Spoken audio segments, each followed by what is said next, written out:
Well, hello everyone, and welcome to this week's edition of Slade, the Buffyverse Revisited. I'm one of your hosts. I'm James. I'm your other host, Jeremy. And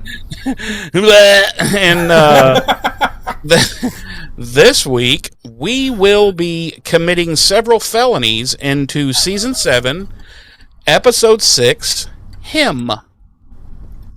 That's right, we will be. We'll be felonizing our way into that. We will feloniously revisit this episode, unfortunately. We will. Jeremy? Yes, how the ma'am? hell are you? How the hell are you? I'm living. I'm loving, and that's really all you can really ask for in this life, you know? That is I haven't been iced, so that's a good thing. That is good. And you're not referring to the old tradition where people would sneak like a Smirnoff Ice into someone's bag, and then they would find it and be like, oh fuck, I was iced, and they would have to drink the entire thing. I have never heard of that in my life. Oh my god. That sounds gay. Iced as in, this current Nazi fascism thing we have going on. Just unceremoniously murdered in the street. By the way, and you know us, we don't mind getting political. Did you know that crusty cunt Pam Bondi sent I'm not sure if it was a memo, sent some type of form of written communication to the state of Minnesota, saying that they would pull ICE out of their state if they turn over their voting database, basically. Fuck. Yeah. So now, how is that not immediately a federal level blackmailing fucking charge? I mean, listen, if it was any other sitting president, it would be like in a heartbeat. Well, if it was anyone else, he would already be probably on death row. Well, yeah. And his entire administration would be at the gallows, at where they belong. Right. I mean, look, I'm not excusing it or anything, but like Bill Clinton, got himself a little blowy in the Oval Office from an intern, and it was like, like a huge fucking thing, but meanwhile, this guy is like, actively engaged, literally murdering fucking U.S. citizens. Right, and actively engaged in accepting bribes from foreign adversaries and shit, and nothing happens to him. So, and the Peace Council or whatever he's putting together? Peace Board of Peace. Yeah, did you hear who the first three members, other than him, are going to be? Yeah, it's like Saudi Arabia and Azerbaijan and Turkey. No. It's Captain Hook. It's Emperor Palpatine. I thought we were being serious here. And Sauron. Sauron. Yeah, because these are all well-known, peace-loving dictators. Right. Yeah. No, I thought we were being serious. Well, that's as serious as the whole fucking thing is. It's this fucking guy is a fucking menace. Yeah. And all I can say is I cannot wait for 3 more years for this regime change, because I can't wait to see the C-SPAN televised Nuremberg-style trials for this entire fucking administration. I say this with... Listen, I think everyone that expects a regime change in 3 years is going to be sorely disappointed. Oh, so you think our democracy is now officially just gone? It's over. It's gone. Yes. If I truly believed that, I would be gone. I would leave this country. I don't believe that. But anyway. So fuck Trump. All right, James. let's see, this week, why don't you grill us? Why don't you sit at the table and eat your dates and deets how I fix them? No. Okay. No. I want you to grill us some dates and deets because I'm in the mood for something off the grill. Dude, it's -4 outside right now, and you want me to grill? Don't be a pussy. Okay, that's fair.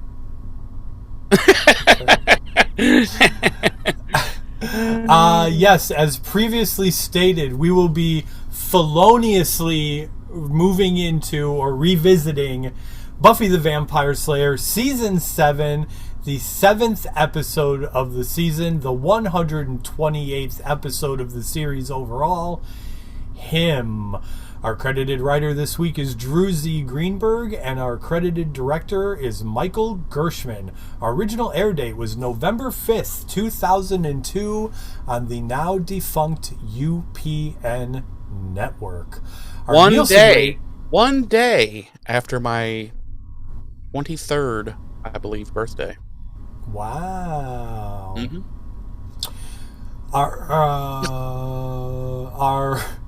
Our Nielsen rating for this episode, 2.9, ranking it 89 out of the 127 primetime shows airing across network television that week, and number 3 out of the 10 primetime shows airing on UPN that week.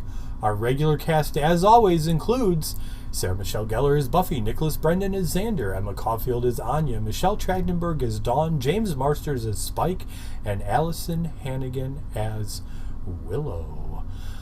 Or as I call her, Allie Han. Is that what you call her? No. Oh. Okay.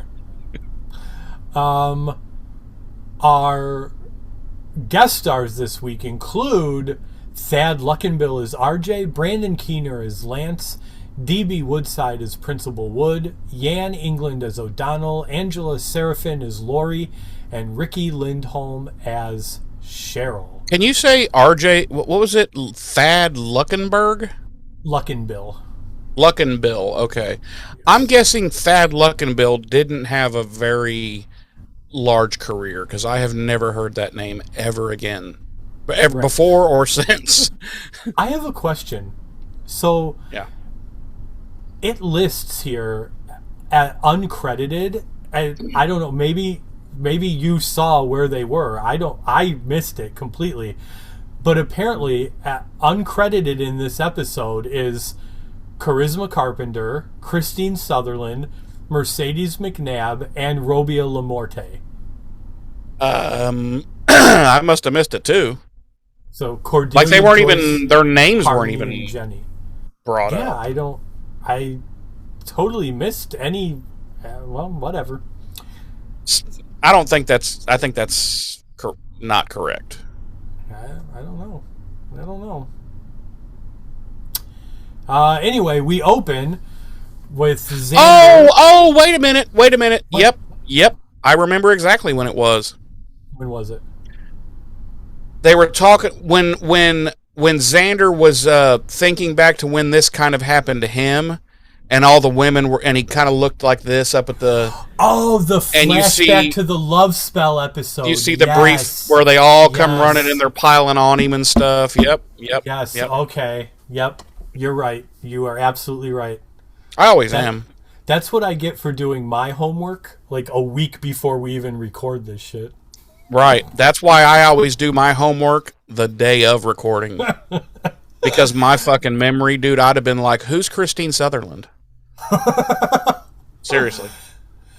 So we open with Xander marching into his own apartment as he's laying out the ground rules for Spike to be welcomed into living in his home. This is apparently Buffy's solution to Spike not living in the high school basement, is to make Xander take him in. Again, why? Don't know. Makes no sense. Wait a minute. We didn't do our episode synopses. Oh, you're right. We didn't. I apologize. You always try to skip that. You are such a son of a bitch. I want to get right to the part where I talk. No, Okay? you want to get right to the part where we end the episode. Because you're like, I don't like this episode. My episode synopsis this week reads: Dawn's simple crush on Sunnydale High's star quarterback RJ starts to become obsessive, leading Buffy to investigate the boy herself. When Buffy, along with all the other women who see RJ, also fall in love with him, Spike and Xander must team up to discover the source of this attraction. But first, they have to keep the women from doing anything crazy in their competition for RJ's affections. Okay, I don't know where the fuck you get your goddamn synopses, but fucking stop. Because why are we even doing this revisit? Mine reads, Xander and Spike search for the source of a spell that has bewitched the girls into competing for the affections of the high school quarter queer. Back. Now you may begin. Thank you. You are welcome. Yeah, we open up on Xander marching into his apartment, Buffy and Dawn in tow, as he's laying out the ground rules for allowing Spike to live with him. Because, as I said before, this is apparently Buffy's solution to Spike not living in the high school basement is to make Xander take him in. He gets a closet, by the way. Xander's like, that's your room. It used to be a closet. Now it's a room, and it's yours. Right.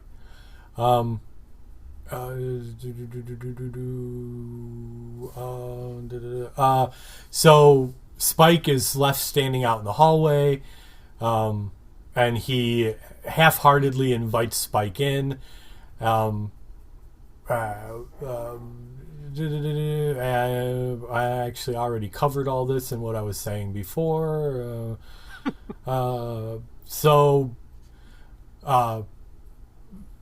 Buffy tries to reassure Xander that what happened between her and Spike won't happen again because Spike has a soul now.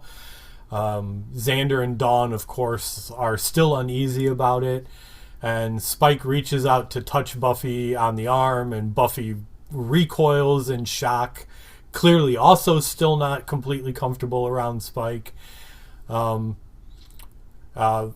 Spike and Xander are both convinced this isn't going to work out, but Buffy is certain that it's already working because aside from one brief episode in the car, Spike has already stopped talking to invisible people. We cut to the next day.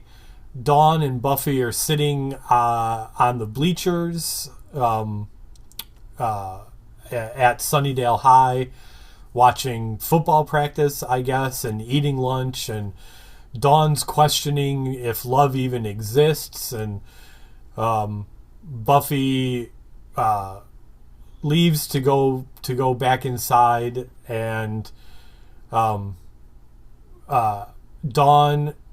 continues her rant about love and whether or not it even exists, and what it's real, what if it's real, and what even defines love, and she turns and sees another Sunnydale High student in a Letterman jacket, having just finished practice, and immediately falls in love.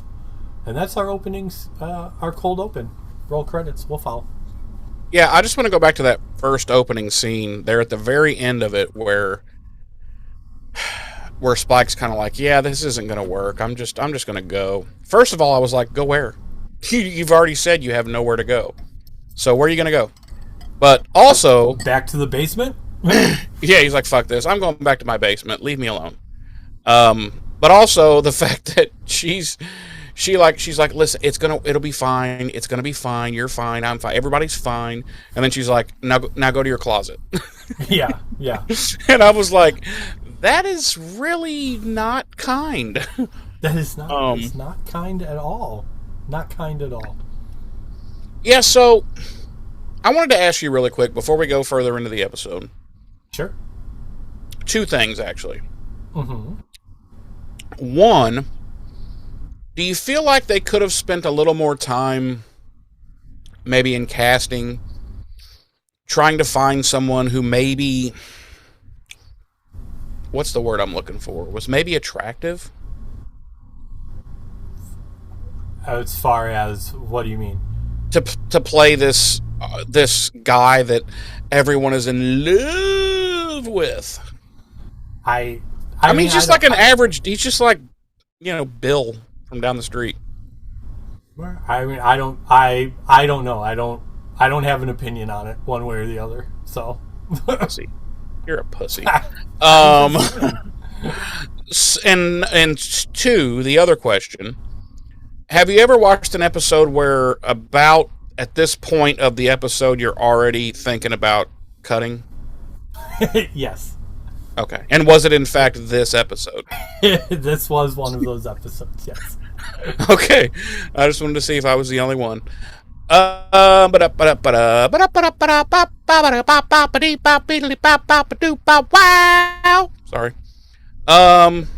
You should be. In fact, so I feel like you should hurt yourself. I am right now. You just can't see. Oh, okay.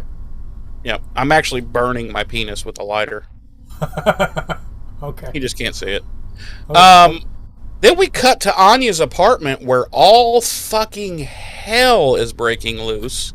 Yes. Like everything's like broken and destroyed and fucked up, and Buffy's there.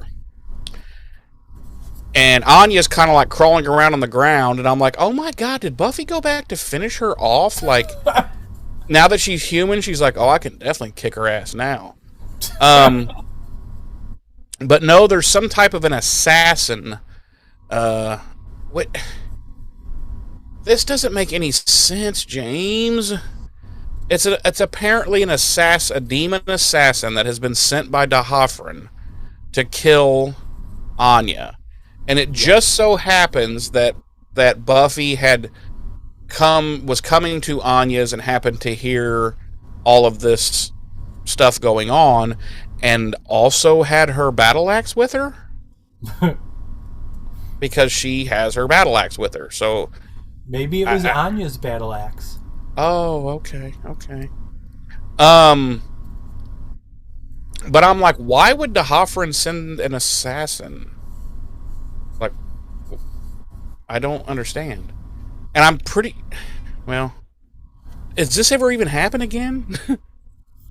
I don't remember. I don't really remember this season that well, so... He's just like, listen, I'm going to just send this one assassin, and if you defeat him, then I will consider that I have been defeated by you. Right.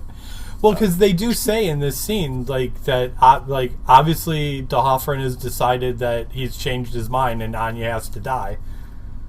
Yeah, and it's like, okay, he's Dahafren. He could just come and be like, poof, I'm Dahafren, poof, you're dead. Right, which is the next question. Like, why send a fucking assassin? Just poof in there, melt her, and she's dead. Like, end of story. Yeah. Right, but no, he sends this clearly not very good assassin because he had at some amount of time alone with human Anya in her apartment, right, and was unable to kill her. And it was enough time for Buffy to arrive to then quickly dispatch him. So I'm like, so was Dahafren like, listen, I'm going to send an assassin to kill you. It's going to be a very poor assassin, like a 2 out of 10. So your chances are not too bad. I don't know. It just... everything about this is dumb. So, more or less, Buffy's there to ask Anya to rejoin the Scooby Gang. And Anya's like, no, I don't want to. And Buffy's like, don't you? And she's like, yes, I fucking do. And Anya's like, okay, you're in.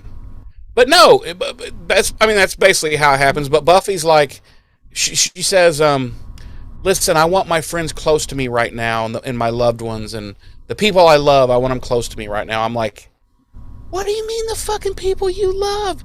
You just impaled her yesterday and tried to impale her again, but fucking Xander tackled you, and you were still gonna kill her up until the moment that she became a human again. Right. Right. But you love her. Right. Yeah. Dude. Yeah. I'm just going to say the writing in this season is so... Like, not bad. It's so all over the place and disconjointed, and so many things don't make sense, and they just do it because they're like, listen, we just need to go to B, so let's just make up some bullshit over here and get there. You know, right. I don't know, man.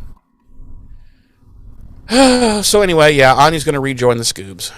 Meanwhile, Dawn is like practicing how she's going to talk to this RJ dude. And he's standing around with his other football bros and cheerleaders. And one of them's his girlfriend.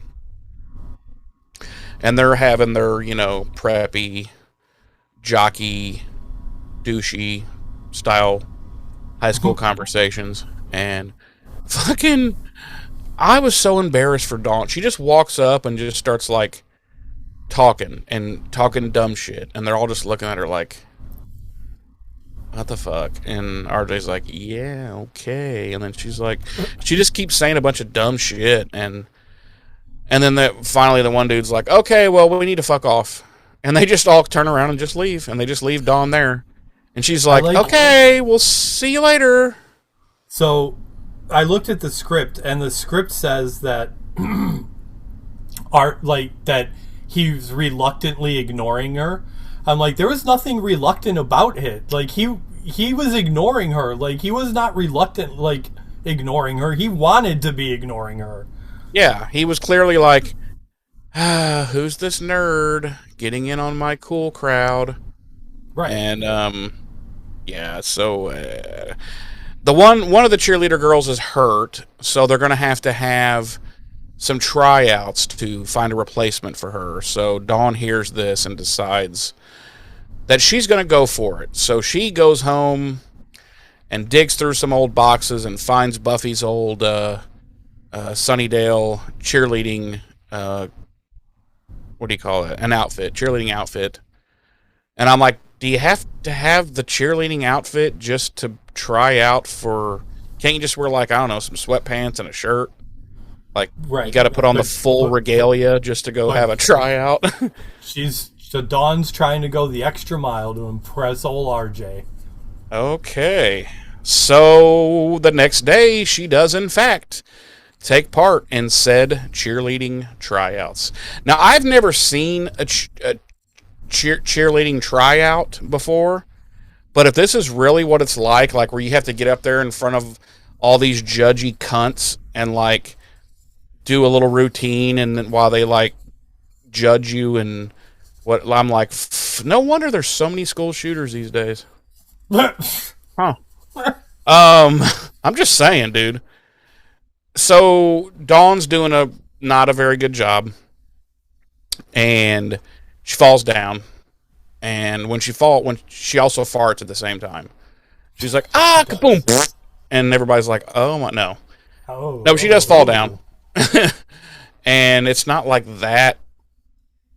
It's not like she like tried to triple gainer and like broke her neck, or I mean, she just kind of fell down a little bit, and everybody's like, oh my god, did you see Dawn fall down? and she's utterly devastated by this, and all the people are like, oh my god, and RJ's looking like, I don't know how to explain this look he has when the camera goes to him, but he's just looking like, this is painful. This is painful.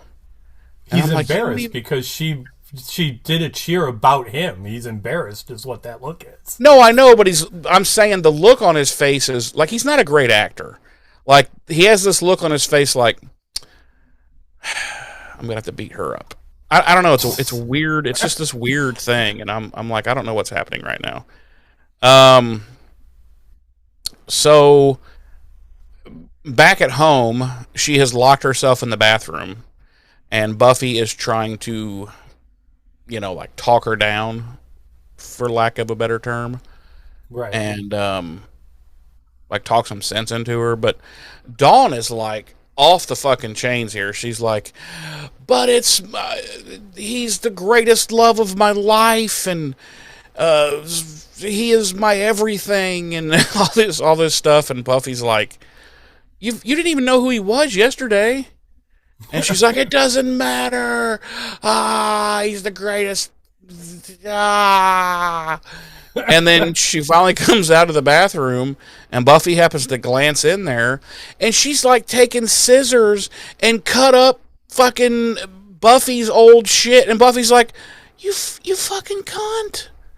And so Dawn goes off into her room to do that Dawn thing she does, where she like throws herself on her bed and it's so annoying. We're 3 seasons into having Dawn, and this has not changed.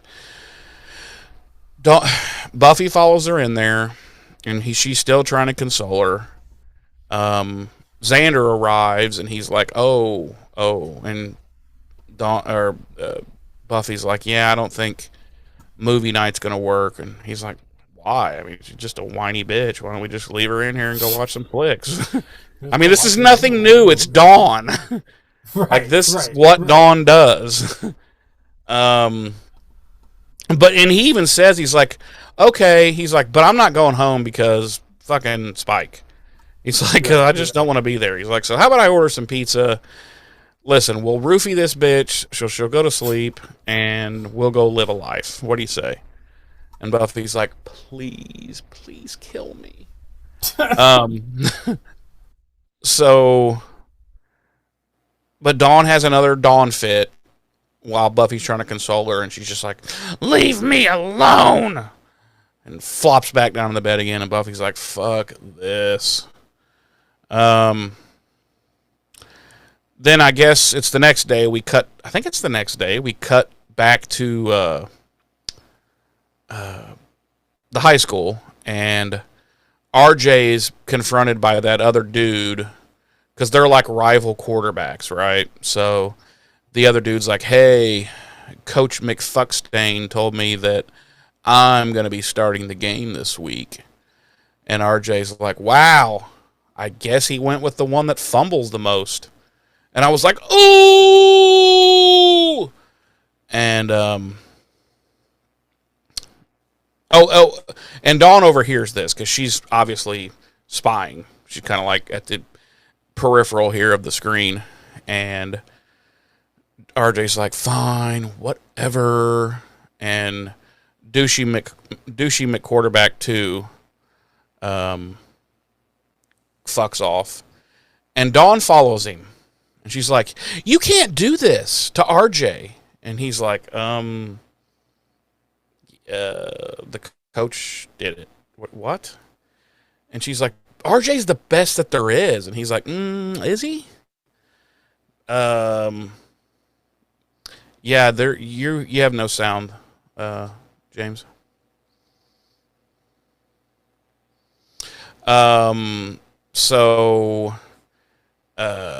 What was I about to say? Yeah. So so she's following him, and she's just bitching him out. I think you're back. Can you hear me now? Yeah, now I can. Okay. So she's like, he's the best, and he's like, no, he's not. And then, so they're kind of going back and forth. And then Dawn just is like fucking, they're at the top of these set of steps. And Dawn just goes, and just fucking throws this dude down the fucking steps. And he dies. Dawn has now committed murder. Dawn has committed murder. O'Donnell's this kid's name. O'Donnell, he landed awkwardly. He suffered a severe spinal fracture. They call it internal decapitation. Kind of what happened to Christopher Reeve. And so now Dawn's wanted for murder. Felonious murder. Felonious murder. No, but apparently he is like kind of fucked up, because he's not going to be able to play, because Dawn is now in the principal's office with Buffy. Right. And she's kind of explaining what happened. And Principal Wood is like, okay. He's like, but why would he say you pushed him down the stairs? And Dawn's like, because he's a bitch. Because he's a lying little bitch. That's why. And Principal Wood is like, yeah, that isn't the first time that I've caught O'Donnell lying. And I'm like, whoa, wait a minute. This dude just went down the stairs. Like, what the fuck? Because Principal Wood is totally on board with just being like, okay, he's clearly lying. And Buffy's like, you know what? And I would appreciate if his lies didn't involve my sister anymore. Yeah. And Principal Wood's like, yeah, if you want, I'll call him in here. You can beat his ass right now. you just beat him down right now if you want to. Yeah, and I'm just like, okay. So then Dawn and Buffy leave the principal's office.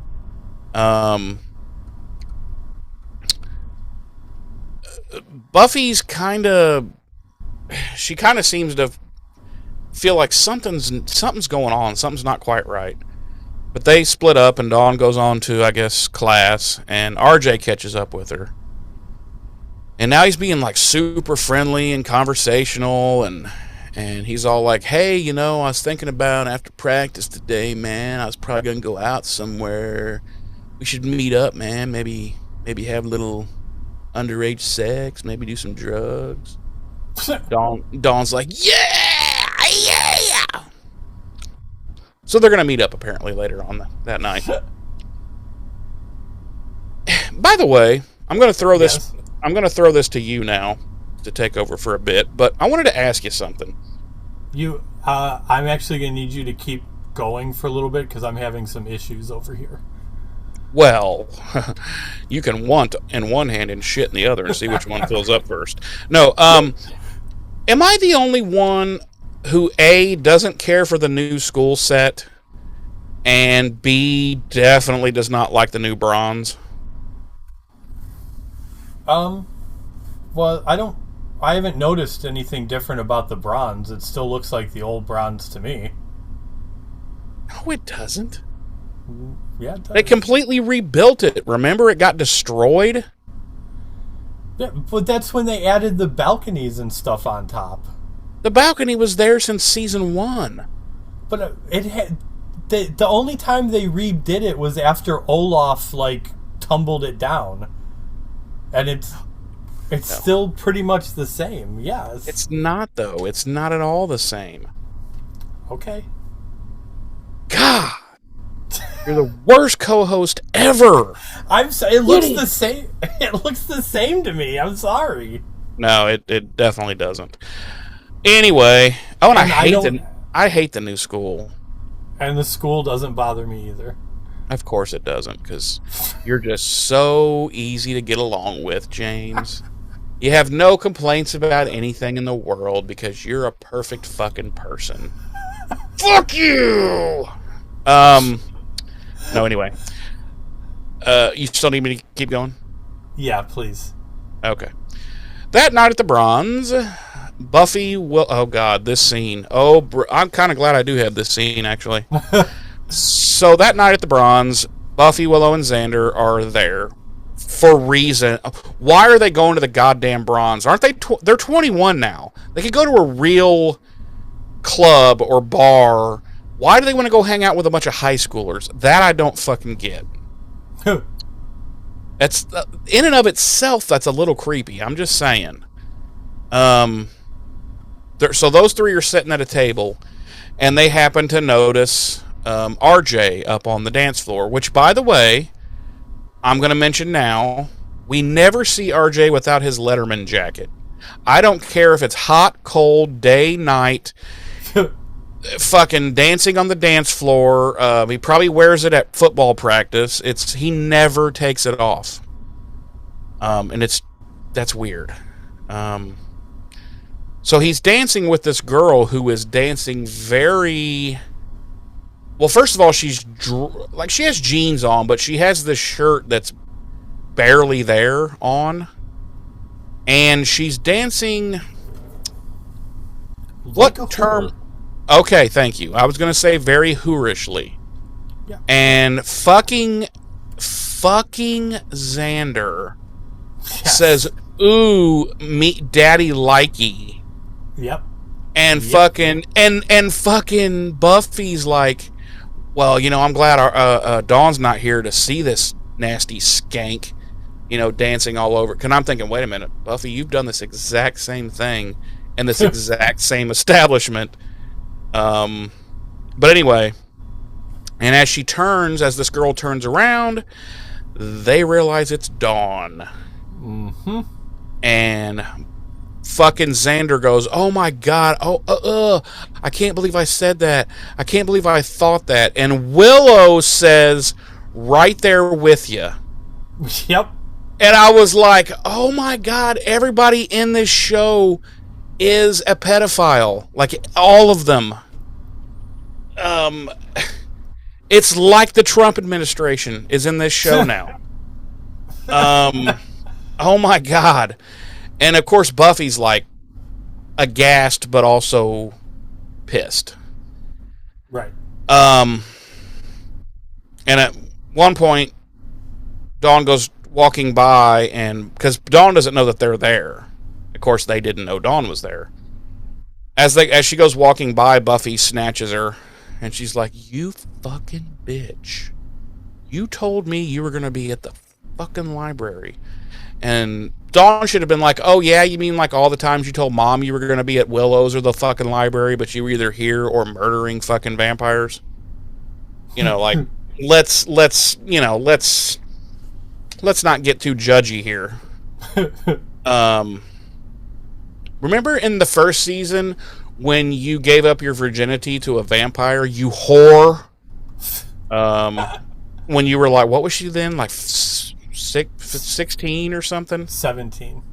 No. Yeah. It was Buffy's 17th birthday. No, she was 11. Don't lie. No, it was Buffy's 17th birthday. So how old's Dawn now? Do we? Oh, she was 14. I'm gonna say 16. Yeah, she's 16 because when she came to the show, she was 14, 15. Yeah, we'll say she's 16. So all I'm saying is, listen, Buffy did way worse than what Dawn has done, but she is acting super holier than thou. Right. And frankly, I think Dawn should punch her directly into the face. Buffy's like, "Oh, you're not going back to the dance floor." So Dawn's like, "Fuck you, bitch." Grabs her coat and leaves. And when she gets outside, she's confronted by RJ's girlfriend, Lori. And the two immediately begin catfighting over RJ McQueeflestein. Buffy shows up and she breaks up the fight, but Lori kicks her in the shin and runs off saying, "Stay away from RJ." And Dawn's like, "This isn't over. I'll fucking kill you." And right. Buffy's like, "What is happening?" Right. And Buffy's like, "I realize I have no choice now." And she just grabs Dawn and is like, "Psh." Yep. She does the old neck snap, like, "Yep. Sorry, I know you were the key, but I'm not raising no hoe." Right. No hoes living in my house. Oh, are you caught up now, James? Yeah, I'm not having any issues anymore. So if you want me to, let's not go that far. So we cut to the next day. We cut to the next day at Sunnydale High, and Principal Wood is lecturing. Principal Wood and RJ are coming out of his office as Principal Wood is finishing a lecture about RJ not doing his own homework and letting some girl do it for him and this and that and the other thing. And Buffy catches him after Principal Wood lets him go and starts to lecture him some more. And about how he's treating girls, and as she's talking, she like something comes over her, and she's like, it must be like so hard working, being on the football team, and they must practice you so hard, and she's like swooning and fawning over him, and she ends up giving him just like a warning and sends him on his way. And then we cut to the Summers house later that day, and Buffy is like, you know what, I talked to RJ, and he's actually a pretty good guy. And then she's like, but maybe you should back off a little bit. Like RJ wants to, sweep you off your feet, and you're coming on a little too aggressive, and this and that and the other thing. And then we cut to the next day at Sunnydale High, and Buffy pulls RJ out of class and takes him to an empty classroom, and he's talking about football, and she's just staring at him all doe-eyed, and then she kisses him, and meanwhile we see Dawn roaming the halls during fucking class looking for RJ, and she sees RJ and Buffy macking on each other. Literally fucking. No, I don't think they get that far. There was penetration. I don't think they get that far. Yep. And she bursts into tears and runs out of the school and runs right into Xander, who tries to comfort her, and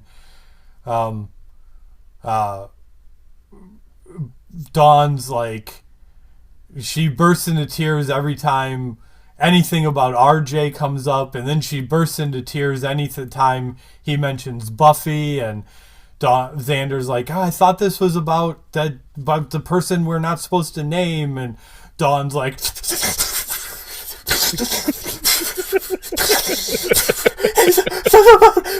both of them. Could you do that one more time? Sure. Dawn's like,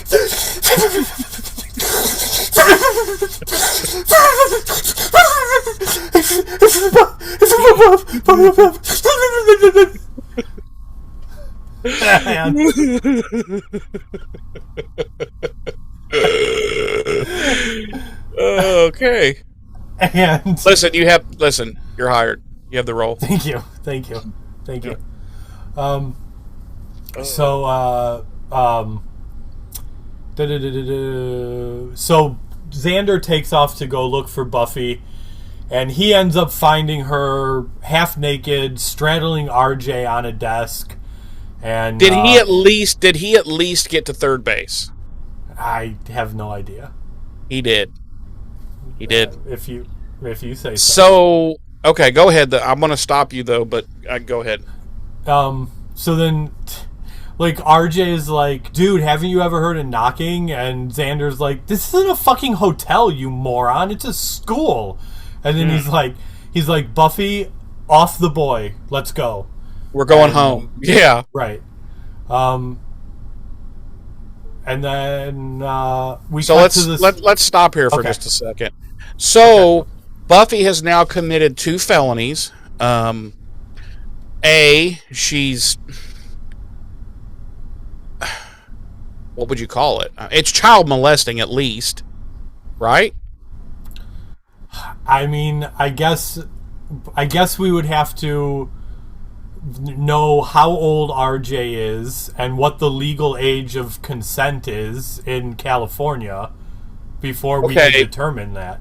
Okay, but there's definitely one felony she has committed, which is being a school employee and engaging in whatever, right, bumping uglies with a student. So yeah, but like, Why? Why did we need this in this episode? Why did we need to intermingle the kid with the adults in this weird? Why did we need the episode? Period. Well, that's a separate question, but let's just say we're living in a world where this episode does exist. Why can't it just be the kids? Like, why couldn't they just said, like, towards the end of the episode, been like, you know what? Why didn't it affect any of us? Oh, because we're all adult. We're over the age of fucking pedophilia. So, for whatever reason, this magicness didn't affect us. Right. Like, right. I don't know. Okay, I'm gonna let you go on, but I just. Ugh. But I mean, realistically, it's no different than what we talked about earlier when Xander did that love spell and it backfired, and like Joyce and Jenny were trying. No, yeah, I'm just saying this happens. This happens all the time in this show. Let's not forget the fucking 400-year-old vampire that's boning a 16-year-old. Well, that's different. That's different. Oh, okay. That's different. Okay. Okay. My bad. So then we cut back to the Summers house, and Buffy and Dawn fight over RJ, and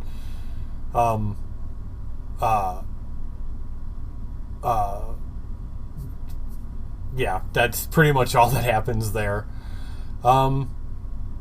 So in the meantime, Xander and Spike have decided to go talk with RJ's brother Lance, who was a contemporary of the Scooby Gang back at the original Sunnydale High. I think they mentioned that he was like a grade above them, I think they said. 2. He was 2. 2 grades above them? Mm-hmm. Well, look at you, Mr. Paying Attention person. No, I just, my ears work. I just have ears that work.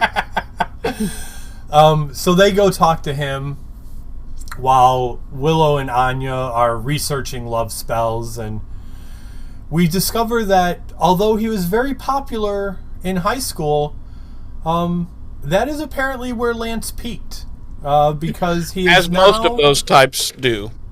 Right. Because he is now working at a local pizza place. The Pizza Shack. The Pizza Shack. And he lives in his mom's basement. And I want to see if you're going to bring up the thing that the callback that I loved in this scene as they're talking to him. But go ahead. Why don't you go ahead? No. Go ahead. No, you go ahead. So they're questioning him. Well, no, do that part. Like, talk about the part in the jacket and stuff, and then I'll because otherwise I'm getting ahead. So after they're talking to RJ's brother for a little bit, they realize that it is most likely his Letterman jacket that is causing the problem, because Lance mentions that RJ's jacket is the jacket that he wore when he was in high school, and of course he was extremely popular in high school. And then he tells them that he got it from their father, who also was very popular, and in fact met their mother wearing that jacket. So they surmise who was a beauty queen. Right. So they surmise that the jacket is causing whatever is happening with Buffy and Dawn. Okay. So at this point, apparently his mother is upstairs and apparently hears them down there, and she's like, "Lance, do you have company down there?" And she's like, "We got some snacks if you want. We got some of those little boxes of raisins." And I was like, God damn it. What is with this show and raisins? For fuck's sake. The Bronze has raisins. If you go to someone's house, you're getting served raisins. Like, what is with the raisins? It's because raisins are delightful. And they are California dreams. They are California dreams. Yeah. So then we cut to the Summers house where RJ has shown up to talk to Buffy. What? I was wondering if she would come down, if the mom would come down with like a little plate of cornbread muffins. Cornbread muffins and raisins, man. I'm telling you, the bronze fucking food offerings were off the charts, my friend. Oh yeah. If I lived in Sunnydale, I would never have eaten dinner at home. I would have just been like, I'm going to go to the Bronze and chow down on some cornbread muffins and raisins. Some raggedy-ass cornbread muffins that's probably been sitting in that glass case since I was in middle school. Right. And to wash it down, maybe a little box of raisins and some stale fucking old-ass coffee. Right. Dad would be like, we're having lasagna for dinner tonight. I would be like, no thanks, Dad. I'm going to head down to the Browns and grab some corn muffins and Sunmaids. dude, if one of us ever hits the lottery, we're going to open an under 18 or an under 21 club called the Bronze, and we are serving cornbread muffins and raisins. We will go back and we will try and catalog anything that we've saw served at the Bronze. Mm-hmm. Yep. And that is what we serve. Yep. For the authentic Bronze experience. Exactly. Only we won't get shut down for letting people under the age of 21 stay after 10 o'clock, like the Bronze most likely repeatedly does. Right, because we're also going to allow felonies, drug trafficking, and human trafficking. Yeah. Okay. Because we're going to get kickbacks. Right. From a few different cartels. So RJ shows up at the Summers house looking to talk to Buffy. She's not there, and Willow and Anya like skedaddle him away. But they have also succumbed to the wiles of RJ Brooks and whatever enchantment is upon his Letterman jacket, and have fallen in love with him as well. Which eventually leads us to the four of them fighting over who loves RJ the most. And they decide that they're going to compete with each other to see which of them is more right for RJ. I love the arguments where they're all like, Willow, you're a lesbian. Right. And she's like, yeah, I know. And then a little bit later, Xander's like, he has a penis. And she's like, I can work around it. Yeah. So then we cut to a little montage of the four of them and what they're doing. And Willow is doing a spell to turn RJ into a woman. And Anya is apparently robbing a bank. Buffy okay, this is the one that from right here to the end of the episode, I'm like, what's the explanation for, like, Anya's like, how will I win his? I got it. I'm gonna go strong arm a fucking money truck or what? It's like, what? Wait, what? Like Anya? What? I don't think Anya is thinking that the way she obtains the money is what's gonna win him over. It's just having a lot of money is what's gonna win him over. Okay, all right, but it just still seems okay.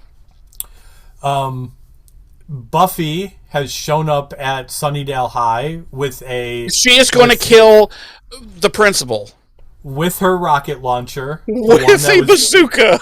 The one that was previously used to blow up the judge. And this is probably the best scene in the whole episode, because Principal Wood's just sitting there at night and working on some paperwork, and you can see through his window. Right. You just see. Well, we're not quite where you're at yet, but she shows up with a rocket launcher, and she is apparently going to kill Principal Wood, and we see Dawn laying across some train tracks. Dawn decides, as Dawn would, she decides to dawn it. And she's like, listen, I'm not even going to try to compete. I'm just going to go straight to suicide. Yes. Yes. Yeah.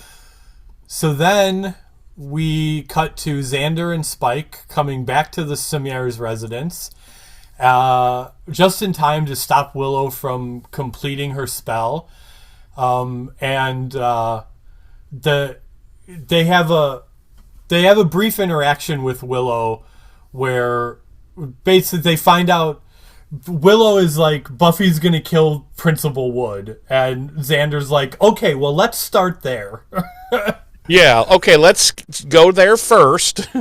So the immediate next scene is we see Principal Wood in his office at Sunnydale High, and like we can see out the window behind him, like he's doing paperwork, and out the window behind him you see Buffy like march up and turn around and then raise the rocket launcher. Yep. And then out from beyond where you can see from the window, you see Spike just comes running out and fucking tackles her to the ground.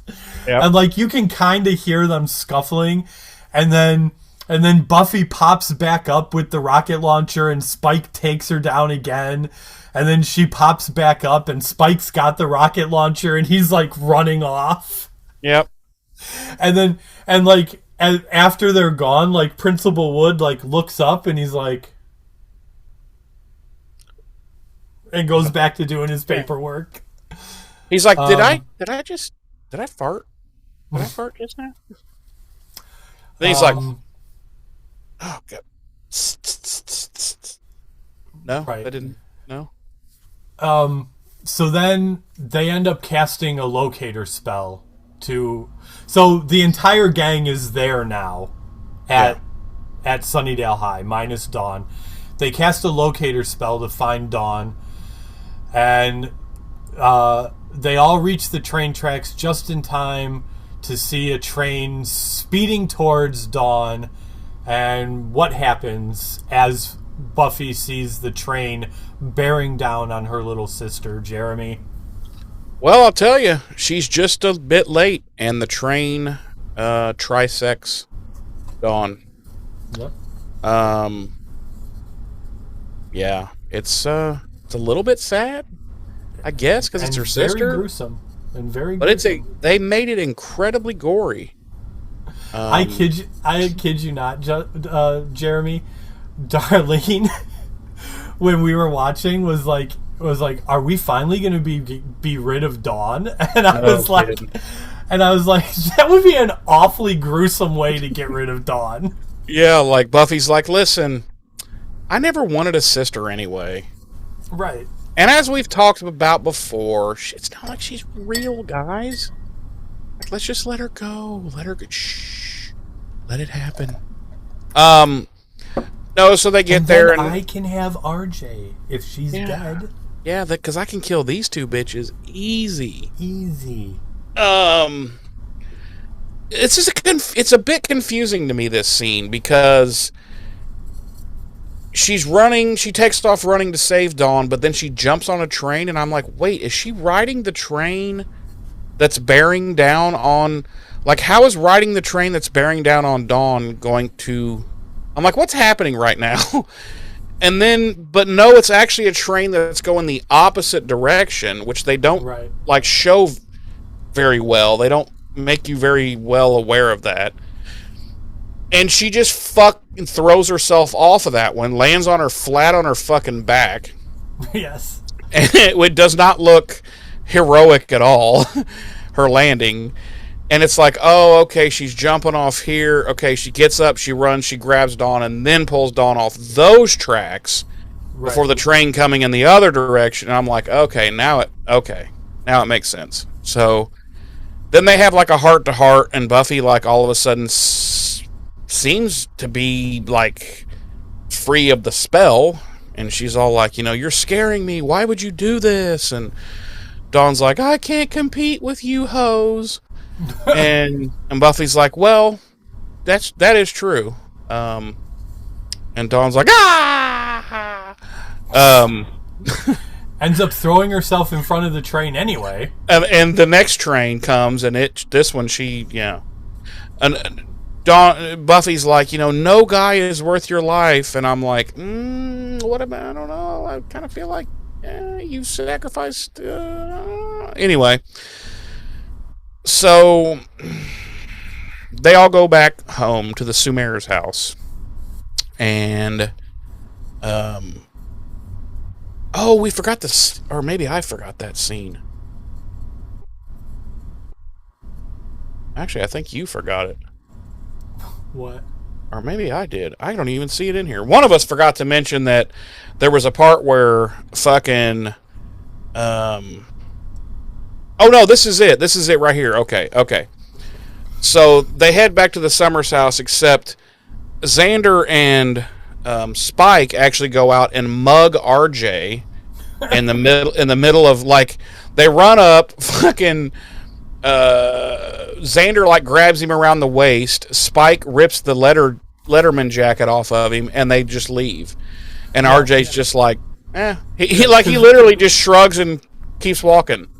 Yeah, because when we come back to the Summers house after like Dawn's attempted suicide scene, they're trying to come up with a plan to destroy the jacket, and Xander's like, I think I have an idea. And then it immediately cuts to what you just described. Yeah.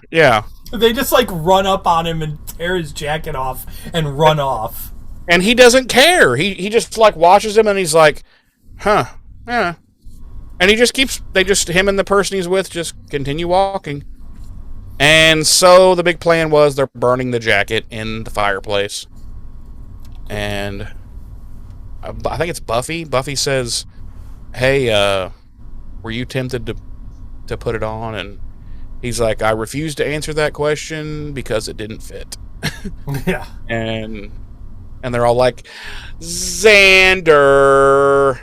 And da-da-da. No, so Buffy and Dawn reconcile and everything's back to normal, and Dawn's embarrassed about how she acted and talked to Buffy. And I'm like, what do you mean you act and talk to Buffy like that every episode? Right. Like, what are you talking about? She's like, I can't believe I was such a raging cunt. And I'm like, I can't believe you've been a raging cunt for 3 fucking seasons. So Buffy, of course, forgives Dawn. But she's like, listen, you're getting close to your last, the next time. Next time you are going to meet the point. Next time you are going to meet the pointy end of Mr. Pointy. Right. I will slay you in a heartbeat. Yep. She's like, oh, you think it's bad doing that over a spell. Wait until you feel even dumber when there's no spell involved. And Dawn's like, are you saying that I'm gonna, and Buffy's like, stop talking to me. So they ask, everybody like says the silly shit they were gonna do, right? And then they're like, Anya, what about you? You can't get off that easy. You have to tell us what you were gonna do too. And then on the radio, which they never have on, but they just happen to have on in this scene, the radio says, and the latest breaking news on the bandit roaming around town robbing everything. And then Anya turns off the radio real quick and says, anybody want to go to ice cream? I'm buying. And I'm like, okay, so Anya's rich now. So Anya is rich now. Because this is never addressed again, so apparently she gets away with it. Credits and episode. That is the end of our episode. Our featured music this week. Aberdeen with Handsome Drink, The Breeders with Little Fury and Son of Three, Coldplay with Warning Sign, King Black Acid with School Blood, Percy Faith theme from A Summer Place, Tamara Silvera, Let You Know, The Shins, New Slang, and as always, our original score by Little Bobby Dunks. Jeremy. Yo! Would you like to play everyone's favorite game, Body Count? I only can think of the one when she... Okay, is it just one? That is just one. Okay. Woo woo. By the way, did you know what RJ stood for? Raging Jerk Off? Actually, Randy Jackson. Okay. Yeah. Oh, interesting. Raging jerk off. James, really quick, Yeah. are we left to assume that both RJ and Lance were unaware of the spell on this jacket? Yes. Okay. How do we feel about the dad? I feel since the history of the jacket only dates back to the dad, then the dad is absolutely the one who put the spell on the jacket in the first place. Okay. All right, we're on the same page then. Yeah. Yeah. Yeah. And the dad, once the dad had the beauty queen, and he was like, Right. "Okay, well, I'm good. I don't need the jacket. I'll give it to one of my hell spawns." Right. They passed it down to Lance, and then when Lance graduated, he passed it on to... Because, let's be realistic, if Lance knew, he would have found a way to keep wearing that jacket well after high school. Well, would you fucking give it up? I wouldn't. Right. So... By the way, one other question. Are we left to assume that spells of this nature, let's just call it a love spell, are only effective against the opposite sex? I would imagine that the spell can be tweaked either way. Okay. So when Lance and RJ's father put the spell on, he's like, hoogity boogity joogity snoogity no homo. Yes. Okay. Okay. Yeah. All right. Yeah. I can go with it. Yeah. Jeremy, could you please tell me and our lovely audience on our sliding scale of 1 to 5, how many enchanted Letterman jackets do you give this episode? Dude, it's a 2. It's gross. It's gross in a lot of ways. It could have been a cool episode. Like, with very minor tweaks, it could have been a cool episode. Yes, and I'm going to address that as well. Yeah, I'm not going to say it could have been a 5. Come on. But it could have been, probably could have been a solid 4 with some tweaks. I also feel that leaving us in the dark about the jacket and who knew what and who didn't, that's kind of a cop-out to me. Like, you know what I mean? Like, it wouldn't have been that, it wouldn't have taken that much time to kind of tie that up into a bow, you know? Right. But it's just kind of gross and lacking in several areas. But like I said, like, an hour of rewrites, this could have been a pretty good episode. Again, they are treading water that had already been tread before with the Xander episode, but you know, right. it still could have been something. But it was a swing and a miss. It's like a 2.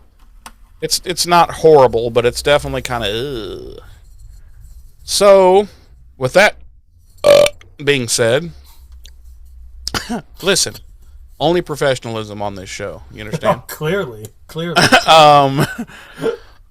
On our sliding falling in my living room off camera and you belching into the microphone, we are nothing but professional here. And the fact that we can hear your furnace every time it kicks on. Oh shit! What was I? Oh yeah, on our sliding scale, James, of 1 to 5. Yes. How many felonies do you give this episode, and why? I went back and forth about this, and I was sorely tempted to give it a 1. Mm-hmm. But I was too at one point. But I don't think I can go that harsh on it. Yeah. So I'm gonna give it a 2. I'm gonna give it a 2. Mm-hmm. I don't particularly care for the love spell trope. Especially since we have literally already done it. Right. A, it's retread territory. B, I don't care for it because I don't like it. It feels icky to me. I don't like the idea that you've taken agency someone's free will away. Right, someone's agency away from them to like love you or not. Like it makes me feel kind of icky. I do think I agree with you that with some minor rewrites and Rewipes.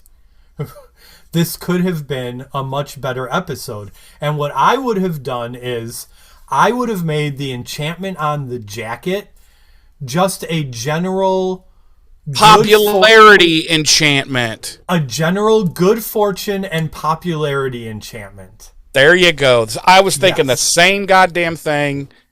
Like either just that or even like a what do you call that? Like a super like good karma enchantment. Right. Like, you know, that kind of exactly, because that we hadn't shred that ground already on the show. Right.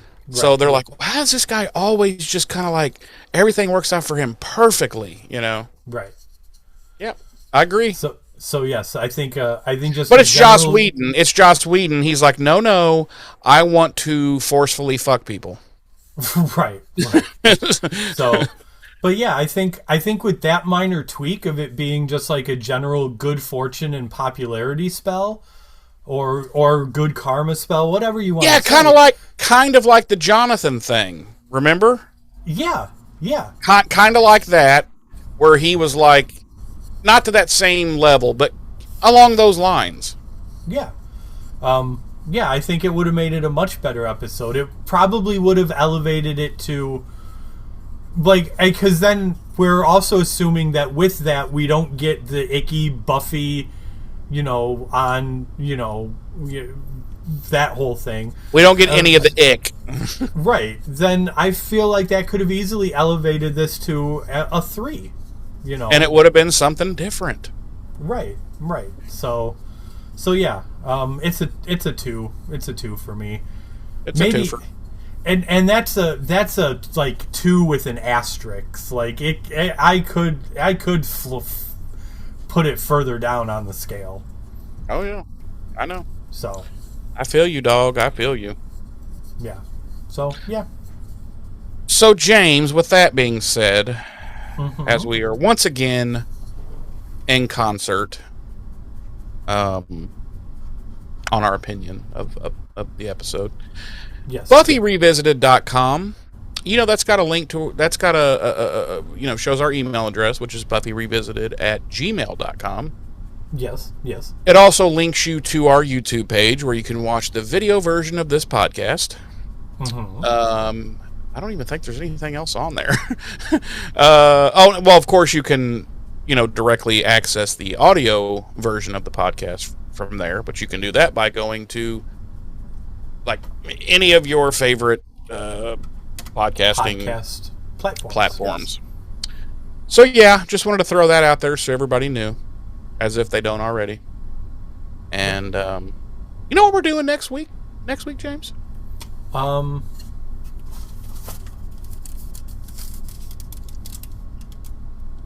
Is it Conversations with Dead People? No. No, we're not going to be. We're actually going to skip a week. Oh. No.